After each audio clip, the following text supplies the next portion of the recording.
Hi friends, என்னோடய பொண்ணு அவங்க அப்பா வந்துட்டாங்கன்னா குடுகுடுன்னு ஒரே ஓட்டங்க. பொண்ணுக்கு பால் வாங்கிட்டு வரேன்னு போனார்.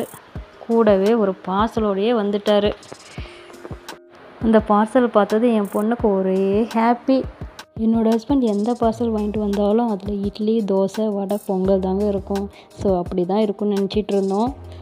சரி, எதுக்கும் ஓப்பன் பண்ணி பார்ப்போம் உள்ளார என்ன இருக்குது அப்படின்னு சொல்லிட்டு ஓப்பன் பண்ண ஆரம்பித்தோம். சர்ப்ரைஸாக வேறு வாங்கிட்டு வந்து கொடுத்துருக்காரு. தோசையாக இருக்குமோன்னு பயந்துகிட்டே இருந்தோம். Chicken noodles, wow! கூடவே ஒரு குட்டி பார்சல் வேறுங்க. அதில் சுட சுட சில்லி. நாங்கள் எதிர்பார்க்கவே இல்லைங்க. பெரிய பார்சல் கண்டிப்பாக பிரியாணி தான் இருக்கும்னு கெஸ் பண்ணோம். அதே மாதிரி பிரியாணிங்க.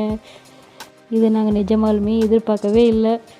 இன்றைக்கி என்னோடய பொண்ணுக்கும் எனக்கும் செம்ம விருந்து தாங்க.